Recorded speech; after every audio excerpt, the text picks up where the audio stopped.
ဟုတ်ကဲ့မင်္ဂလာပါရှင်အမကအခုလက်ရှိပေါ့နော်ခိုင်ရဲ University မှာ MBA တက်ရောက်နေတဲ့ကျောင်းသူတယောက်လို့သိရပါတယ်ဟုတ်ပါတယ်ကျမကအခုလက်ရှိခိုင်ရဲမှာ MBA တက်နေတာပါ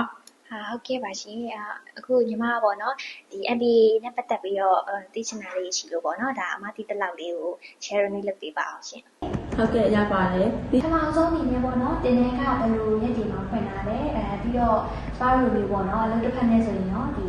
ကျောင်းတက်လို့ရတာပေါ့နော်ဒီသိချင်ပါရှင်ဟုတ်ကဲ့ပါပုံမှန်အားဖြင့်တော့ပေါ့နော်ခိုင်ရဲရဲ့ MBA ကစနေတနင်္ဂနွေမှာဖွင့်လို့ရှိရမို့လို့အလုပ်တစ်ဖက်နဲ့လည်းပြည့်တက်ရောက်လို့ရပါတယ်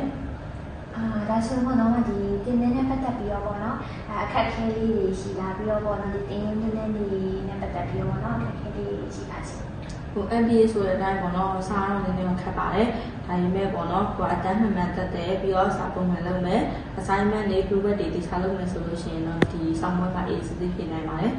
ဒါဆိုတော့နော်တင်တဲ့ကာလပေါ့နော်ကြာစီလေးလေးတူရပါရှင်တင်တဲ့ကာလကတော့ပုံမှန်ကျောင်းသားတရားအနေနဲ့ဆိုရင်2နှစ်တက်ရပါတယ်အမအနေနဲ့ကတော့အခုလက်ရှိ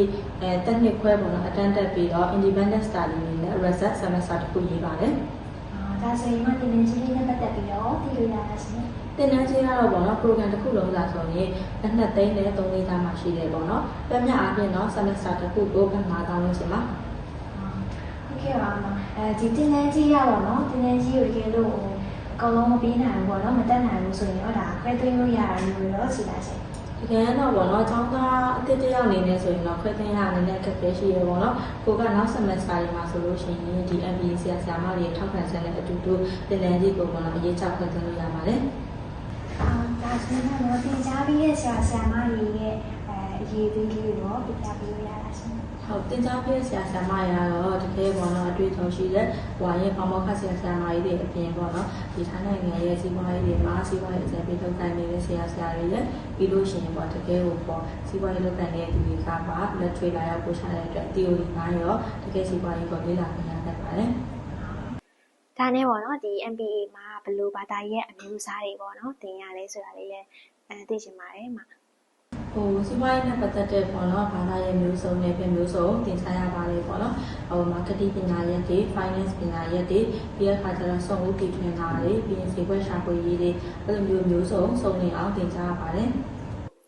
ကဲပါအတန်းသုံးဘာသာစကားနဲ့ပတ်သက်ပြီးတော့ပေါ့နော်ဘယ်လိုဘာသာစကားသုံးလဲဆိုတာလေးရောသိပြရစီရှင်ဘာသာစကားကတော့ English ကိုသုံးပြပါတယ်ဒါဆိုရင်ဒီအတန်းတစ်ခုချင်းစီမှာပေါ့နော်ကျောင်းသားဦးကြီးရောဘယ်လောက်ဖြစ်ရှိလဲပေါ့ကျောင်းသားဦးကြီးကတော့ပေါ့နော်20ဝန်းကျင်ရှိပါတယ်အတန်းတစ်ထောင်ဒီ MBA ပြီးသွားရင်ပေါ့နော်အလုပ်ကိုင်ခွင့်နဲ့ပတ်သက်ပြီးတော့ဘယ်လိုအလုပ်ကိုင်ခွင့်တွေရှိလဲဒါလေးပြပြပေးပါဦးရှင်ဟုတ်အလုပ်ကိုင်ခွင့်တွေကတော့ပေါ့နော်အများကြီးရှိပါတယ်အများစုကပေါ့နော်ကိုယ်စိတ်ဝင်စားတဲ့ level မှာမူတည်ပြီးတော့အလုပ်ကိုင်ခွင့်တွေလုပ်ကြတယ်လို့ပေါ့နော်ကိုယ်ပိုင်စီးပွားရေးတစ်ခုကိုဘယ်လိုလုပ်ရမလဲသိချသိပါရတဲ့အတွက်ကိုယ်ပိုင်စီးပွားရေးစတင်လည်းလုပ်ကိုင်နိုင်ပါတယ်ပြီးတော့အခုလက်ရှိကိုလုပ်နေတဲ့ company တွေဖွဲ့စည်းမှာလည်းပေါ့နော် management level အထိရောက်ပြီးတော့လုပ်ကိုင်နိုင်ပါတယ်ဟုတ်ကဲ့ပါကျောင်းမှာပေါ့နော် scholarship ပေးတာမျိုးတွေရောရှိလားရှင်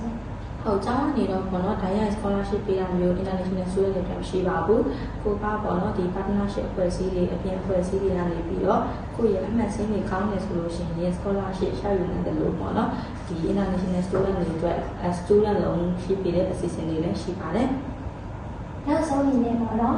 ကျောင်းဝင်ခွင့်ချမယ်ဆိုလို့ရှိရင်ဘယ်လိုစီမျိုးဒီမှာချလို့ရလဲဆိုတော့လည်းသိရတယ်ရှင်ဟုတ် MBA ကတော့ပေါ့နော်ပုံမှန်အားဖြင့်ကျောင်းဝင်ခွင့်ကတော့ intake နှစ်ခုရှိပါတယ်ဒီပေါ့နော်နိုဝင်ဘာ intake နဲ့နောက်တစ်ခုကကျတော့ဂျွန် intake ပေါ့နော်အဲ့ဒီနှစ်ခုပြထားပါတယ်โอเคပါအမအခုစီးပြီးပြောပြပေးရတဲ့အမကျေးဇူးများတင်ပါတယ်ရပါတယ်ပြီးချင်တာလေးရှင်အမကိုလည်းအချိန်မီစတဲ့မြင်မြတ်နိုင်တယ်လို့ပေါ့နော်အမတို့ရဲ့ ED Bright ကိုလည်းဝင်ရောက်ပြီးတော့လေ့လာပြီးတော့မြင်မြတ်လို့ရပါတယ်ကျေးဇူးပါ